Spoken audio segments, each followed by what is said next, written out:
Bueno, muy buenas tardes. Estoy en otra entrega de la entrevista y esta vez contentísima de que vamos a hablar por primera vez de música en este espacio. Hoy es el capítulo número 13, si no me equivoco, y me acompaña la músico, investigadora, gestora cultural. Ella misma va a tener tiempo de definirse, Eva Silot. Muchísimas gracias por haber aceptado, Eva, y por estar también, por haberte atrapado en tus días en Madrid. Un placer, muchísimas gracias. Eva, justo comenzábamos conversando detrás de cámaras sobre tu firma, sobre el modo en que te gusta firmar como autora. Dejaremos algunos links debajo de la entrevista de algunos textos tuyos que me han parecido interesantísimos. Firmas tanto Doctor Silot como la doctora Silot. ¿A qué responde esta firma fluida de alguna manera? Bueno, que yo estudié un doctorado, me gradué de un doctorado en estudios culturales, español y literatura en la Universidad de Miami en el 2016 y no soy parte de la academia, entonces es una manera de, ¿sabes?, de establecer que a pesar de que yo no soy parte de la academia, soy una académica independiente, ¿no? Y que de alguna manera hice el esfuerzo de tener un doctorado, ¿no? Que no es un camino fácil. Eva, me gustaría un poco comenzar hablando de tu camino como investigadora y también como mujer afrocubana, emigrante. Háblanos de tu tiempo en Miami, de todo lo que emprendiste allí, de tus proyectos, que creo que si me pongo a enumerarlos sería, tú seguro tienes la relatoría mucho mejor construida, y ahora también de California. ¿Cómo responde también la migración a tus intereses como gestora, como investigadora y como mujer emprendedora también? La respuesta es complicada porque sería hablar bueno, de una buena parte de mi vida. Yo, tú sabes, soy una migrante, primera generación. Yo fui diplomática de Cuba en Naciones Unidas y negociadora internacional y me decidí quedar por una decisión familiar y eso fue complicado para mí. Todavía no he ido a Cuba me quedé en el año 2003 y no he regresado a Cuba, ¿sabes? Porque no he sentido, no sé todavía cuál es el momento propicio para hacerlo. Entonces, nada, tuve que reinventarme, me fui a México con la idea de quedarme con mis padres que vivían allí, pero después de estar 3 meses allí me di cuenta que salí embarazada de mi hijo y me di cuenta que yo quería darle a él el pasaporte americano, la oportunidad de tener ese pasaporte porque realmente ¿sabes?, le facilita muchas cosas en su vida y porque de alguna manera también me di cuenta que Estados Unidos se había convertido en algo importante para mí y yo sabía funcionar en Estados Unidos, en la que hay una serie de cosas que se dan por dadas, no sé, cosas del cotidiano que funcionan, ¿no?, que son efectivas. Y yo me acostumbré mucho a ese ritmo, a ese dinamismo, y en México no me sentía que iba a ser así, entonces me fui para Estados Unidos, apliqué a la ley de ajuste cubano, como cualquier cubano allí, qué sé yo, y empecé siempre como había tenido esta experiencia como diplomática y negociadora, que había sido muy empoderada, porque yo, ¿sabes?, podía hablar en nombre de un país ante un foro internacional y podía negociar en nombre de un país y muchas veces las posiciones las inventaba yo misma, en base a mis instintos, en base a la historia de determinados ¿sabes?, temas. Y no sé, yo me sentía muy empoderada y yo quería llegar como a un lugar similar, ¿no?, al que yo había experimentado cuando había sido diplomática. Y entonces me dio por estudiar, hacer estudios graduados, como una forma de, ¿no?, buscar un ambiente, buscar un contexto donde yo pudiera aprender a la vez y poder tener, ¿sabes?, expresarme, ¿no? Y entonces estudié en la universidad, en Florida International University, hice un máster en estudios internacionales y después en ese proceso me convertí en una madre soltera. Mi hijo tenía 2 años cuando eso sucedió y ya me di cuenta que el reto era diferente siendo emigrante de primera generación, mujer y afrocubana, lo que no tenía en ese momento tan claro en mi identidad, pero sabía que era algo importante. Y entonces decidí hacer un doctorado y en la Universidad de Miami, en estudios culturales, que fue una experiencia, chévere porque me permitió, ¿sabes?, criar a mi hijo haciendo un doctorado, investigando, yendo a conferencias, y me di cuenta que ahí en ese proceso que yo tenía una voz no solamente oral, que la había tenido en Naciones Unidas, sino escrita. Y entonces eso me motivó mucho y cuando terminé ese doctorado fue difícil para mí porque me di cuenta que, bueno, yo como otra gente empecé a aplicar a todo el sistema académico de Estados Unidos, no encontré trabajo y para mí fue bastante frustrante porque yo tenía mucha confianza en mí misma, en mis capacidades, que no eran solamente de haber hecho estudios graduados, venían de tiempo atrás, ¿no? De toda mi trayectoria anterior. Y entonces, bueno, me decidí a hacer una... Yo en ese tiempo escribía también, hacía... porque yo hacía muchas cosas a las que yo realmente no le daba mucho valor en ese momento, ¿no? Pero que yo siento que eran de alguna manera pioneras, ¿no? Yo hacía, siendo estudiante de doctorado, hice foros en el que invité a músicos cubanos que venían a Miami en ese momento a dialogar con el público de Miami, con la gente de la academia, y que me parecía que era importante ese diálogo, yo no lo veía que mucho que sucedía. Sí, no sé si podemos hacer una pausa porque me interesa mucho eso en tu trayectoria de alguna manera, como el paso de lo general, que puede ser Naciones Unidas, a un mundo mucho más independiente, de emprender también desde la gestión cultural, desde la curaduría, lo estoy nombrando desde mis herramientas, tú me rectificarás, Total. pero ¿qué diferencias encontraste de salir de ese establishment de alguna manera a luego emprender tu carrera como académica, pero también como emprendedora? Sí, yo no tenía muy claro qué es lo que estaba haciendo, yo solamente me guiaba por mi necesidad de hacer cosas, ¿entiendes? De incidir en una realidad que yo veía muy conservadora, que yo veía con reglas muy establecidas y que yo no entendía, ¿no? Porque yo era una cubana quizás mucho más, con ideas más liberales, sobre todo de ideas de comunicación, porque eso en Naciones Unidas yo entendí que yo podía, todas las personas, todos los países del mundo, aunque tuvieran diferencias, podían entenderse, se sentaban a conversar. Y yo no entendía en Miami cómo habían cosas tan establecidas, ¿no? Y había pocos espacios de comunicación entre gente que no tuviera las mismas opiniones. Entonces yo, ¿sabes? Mi necesidad de buscar espacios de comunicación y de entendimiento a través de la cultura, me llevaron a eso y realmente yo no tenía tampoco las palabras, ¿no?, de qué es lo que yo estaba haciendo. Luego me di cuenta que era una gestora cultural, ¿no? Pero sí entendí también que la cultura era un espacio de encuentro, uno de los pocos espacios que tenemos los cubanos para encontrarnos, a pesar de todas estas diferencias que han sido establecidas o que han sido sugeridas o, ¿sabes?, influenciadas. Y nada, yo siempre estaba inventando algo, ¿no? Sobre todo me dio por la música, porque yo estudié música en Cuba y conocí a muchos músicos ahí en Miami, que me di cuenta que estaban acabados de llegar y tratando de abrirse espacio igual que yo, pero que no encontraban una respuesta, ¿no?, en las instituciones, sobre todo en las industrias. Fue diferente porque, por supuesto, en Naciones Unidas yo estaba, ¿sabes?, yo representaba un gobierno, ¿no?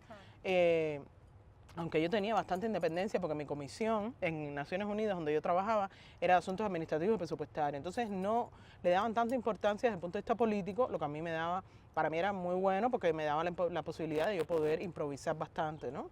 Y ser bastante independiente dentro de todo, porque no eran temas de vida o muerte para el establishment cubano.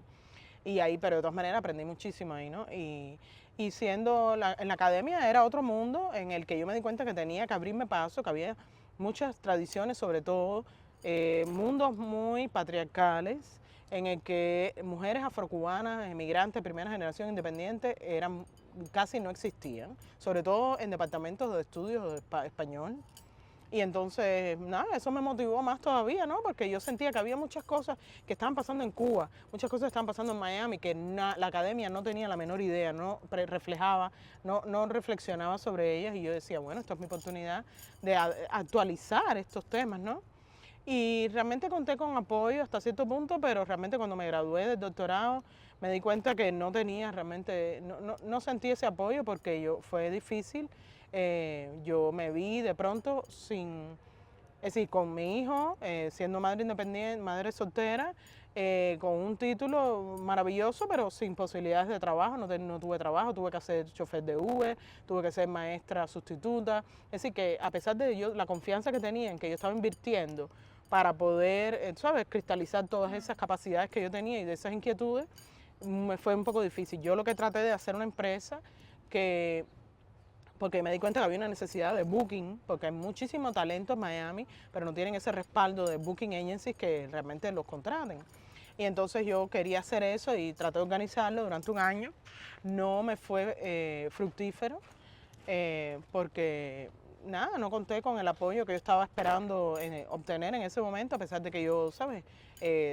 Hablé con mucha gente, y quizás a lo mejor también un poquito de falta de paciencia de mi parte, porque estas cosas a veces toman tiempo, ¿no? Pero bueno, yo era una madre soltera, ¿sabes? Es una provider, ¿no? Yo tenía que buscarme la vida también.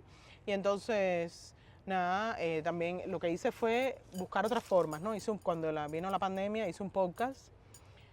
Hice 2 podcasts en realidad. Empecé haciendo un podcast que le llamé Miami Alternativo, que hice 5 capítulos como samples, ¿no? Sí, como Muestras, pilotos, de alguna pilotos, manera, sí. en los que yo lo que hacía era hablar con diferentes artistas, documentar su obra, porque me di cuenta también que hay una tendencia en Miami, había en ese momento, a que la gente que se documentara era la gente con mucha carrera ya consolidada, sobre todo famosos, sobre todo más conocidos, pero había mucho talento que no tenía ese mismo nivel de exposure, pero que era gente súper talentosa que estaban ahí y yo los conocía.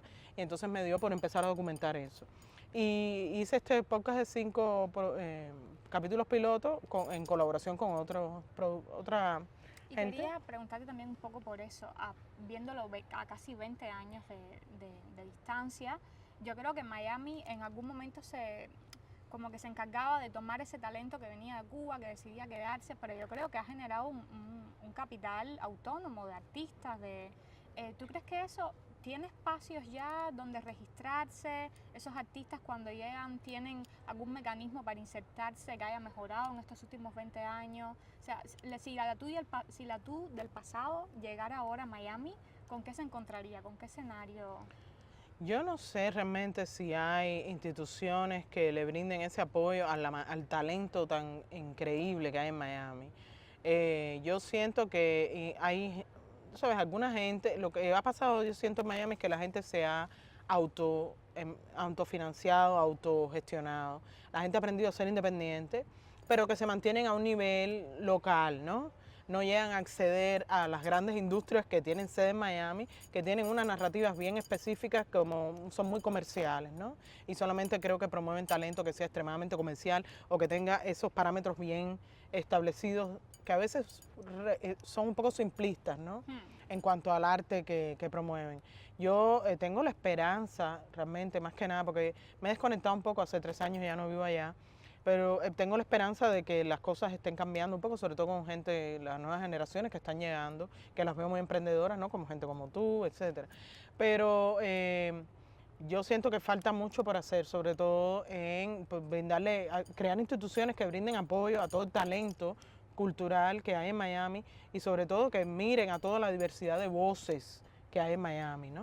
Yo siento que falta mucho por hacer, sobre todo porque las instituciones tienen ciertas tendencias y creo que hay que diversificar esas instituciones, hay que hacerlas mucho más, o sea, que respondan más a la diversidad de talentos que están llegando y a la diversidad de necesidades que tienen esos talentos y que realmente es un mercado, yo siento, un espacio cultural increíble, ¿no? Y muy interesante. Eva, y algo crucial también que yo siento a lo largo de tu trayectoria, de tu carrera, ha sido que lo has dejado constancia de todo esto por escrito.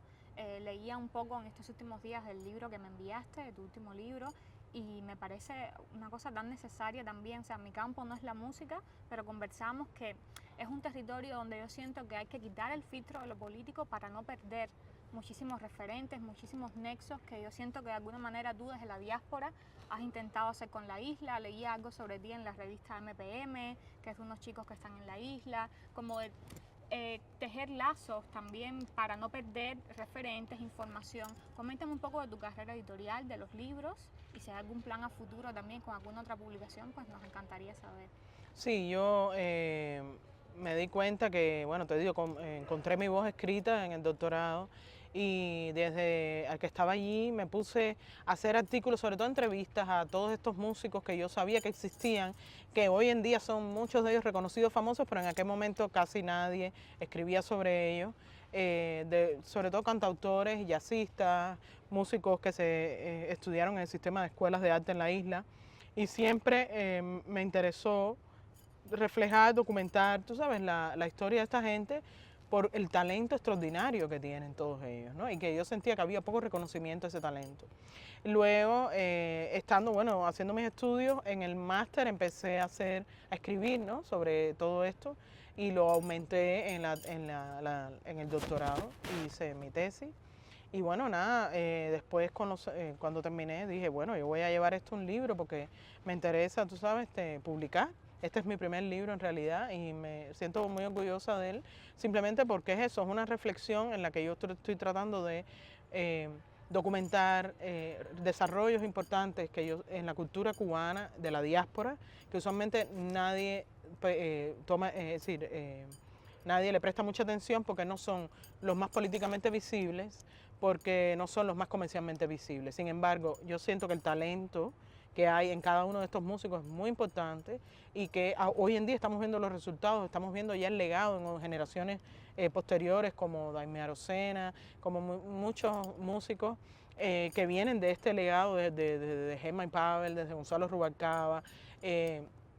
Y yo, nada, como conocía sobre todos estos desarrollos, pues dije, voy a hacer un libro, ¿no? No importa que no sea lo muy popular, a mí nunca me ha interesado lo muy popular ni lo muy tendencioso, sino me ha interesado dónde está el talento, ¿no? Dónde hay mucho talento y dónde hay gente que está apostando por su creatividad más allá del mercado y más allá de las tendencias narrativas, ¿no?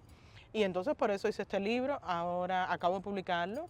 Es un libro que lo publiqué con una editorial académica, porque en aquel momento cuando empecé a pensarlo, todavía pensaba que iba a estar en el mundo académico, aunque yo me considero una académica independiente. Y tengo, sí, otros proyectos, tengo 2 libros más, en una novela autobiográfica en la que quiero hacer sentido de todos los cambios que he experimentado, sabes, desde que me quedé, desde que yo en inglés les digo defected, ¿no? Desde que me exilié como siendo diplomática a siendo emigrante y haciendo sentido de cómo ser una mujer, primera generación, madre soltera, afrocubana, qué significó eso en Miami durante 20 años de mi vida y cómo eso me llevó a California y al mundo, ¿no? De alguna manera, que es lo que me interesa a mí. Y tengo otro libro también sobre el funk en Cuba, la influencia del funk en Cuba, que me interesa mucho, porque siento que es algo que es parte de nuestra cultura, a pesar de que es una influencia afroamericana, pero yo siento que la gente no se da cuenta de la influencia que tiene lo afroamericano en la cultura cubana, ha sido tremendo y yo siento que es muy importante hablar sobre eso, ¿no? Entonces, nada, esas son las cosas que tengo en mente por el momento. Y sobre todo, otro tema que me interesa muchísimo, en que he estado haciendo varios proyectos, sobre todo en las escuelas donde he enseñado, es el de promover las voces de mujeres afrodescendientes y no binarias, porque siento que eso en nuestra cultura está muy relegado y yo siento que de una vez y por todas tenemos que darle la importancia que merece el legado, tanto el legado histórico como actual, de mujeres, muchas voces afrocubanas, mujeres y LGBTQ, que han hecho cosas increíbles y que por esa tradición patriarcal que creo tenemos no se le da la importancia que debía, ¿no? Y no estoy hablando de medios específicos, sino a través de todas las áreas creativas que puedan existir, ¿no? Tanto en la isla como fuera. Justo por eso me gustaría preguntarte, porque sé que esta es una línea muy importante de tu escritura, de tu investigación. ¿Tú has sentido desde el punto de vista personal este racismo del que estamos hablando en el mundo académico, pero también en el mundo cultural de la diáspora cubana a nivel gremial? ¿Tú sientes que esas estructuras todavía están vigentes de alguna manera? Yo sí lo he sentido, de hecho yo soy una prueba evidente, porque te digo, cuando llegué a Miami yo no era una emigrante que llega a Miami a inventarse la vida. Yo venía con una experiencia de derecho internacional, practicante de derecho internacional por 7 años. Yo nunca he tenido la posibilidad de hablar sobre eso. Yo nunca he tenido la posibilidad de estar en medios en el que se discuta sobre esos temas, en el que yo pueda contribuir con mi experiencia. Entonces yo siento que sí, porque hay ciertos medios que tienen que ver con estos temas que son muy patriarcales y que son dominados por ciertas tradiciones en que no creo que haya espacio para personas como yo. De hecho, yo nunca tuve ese espacio. Y siento que también en la academia hay tradiciones, y yo lo he hablado antes en escritos que he hecho, hay un patriarcado muy sistemático. Está dominada, yo siento, la academia y las instituciones cubanas en el exterior por un patriarcado blanco muy significativo, en el que si tú eres mujer, sí tienes espacios, pero si tú eres mujer afrocubana, eres una excepción.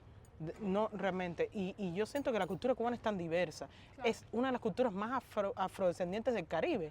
¿Cómo es posible que nuestra diáspora, que además se autotitula liberal y contraria a todo lo que está pasando en la isla, al final adopte estos mecanismos de patriarcado y de racismo? Y yo siento también que hay una falta de espacios reflexivos en el que las instituciones se autocuestionen, se evalúen, a ver hasta qué punto realmente están respondiendo a lo que es la cultura cubana. Yo sentía que era una cultura cubana en la diáspora un poco rara, porque era una cultura cubana, como de nuevo, como te digo, promovida por hombres blancos. ¿Y dónde estaban las mujeres y dónde estaban las LGBTQ y dónde estaban las mujeres afrodescendientes? Sí, No un nos poco sentíamos. impostada también desde la cosa europocéntrica de los referentes, esto también de los origenistas que hicieron tanto bien y también un poco de mal. Yo lo conversaba hace poco con amigos un poco más jóvenes, que el canon de orígenes también es muy blanco, muy de clase, que tenemos aún todavía muchas cosas por deconstruir.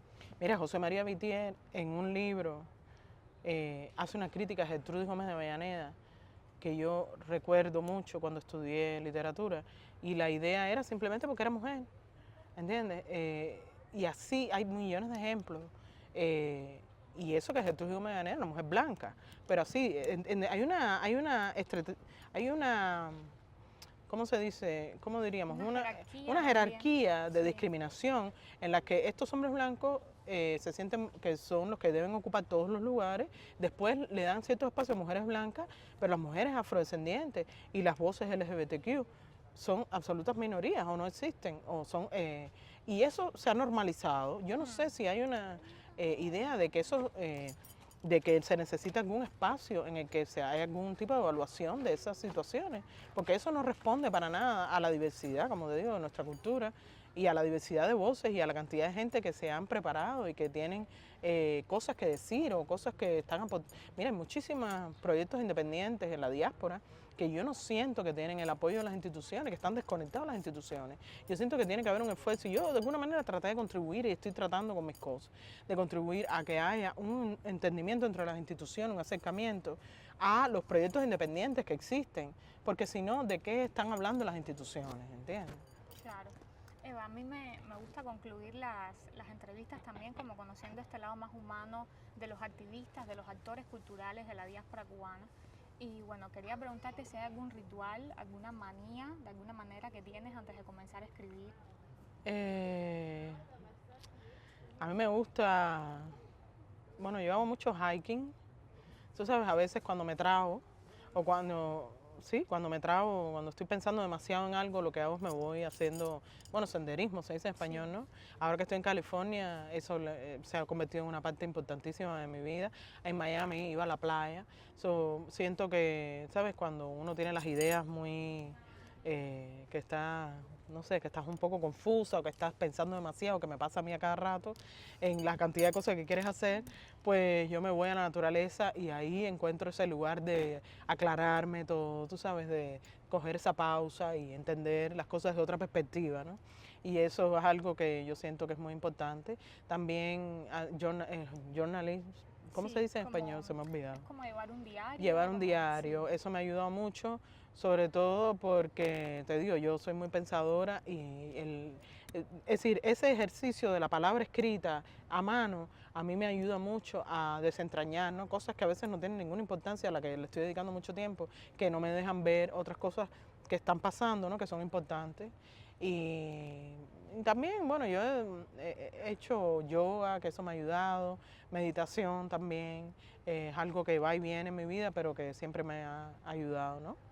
Y por último, Eva, me gustaría saber, sobre todo alguien como tú que escribe tanto sobre la música, si tuvieras que definir una banda sonora para esta etapa de tu vida, y puede ser más de un músico o banda, ¿cómo sería esa banda sonora de Eva?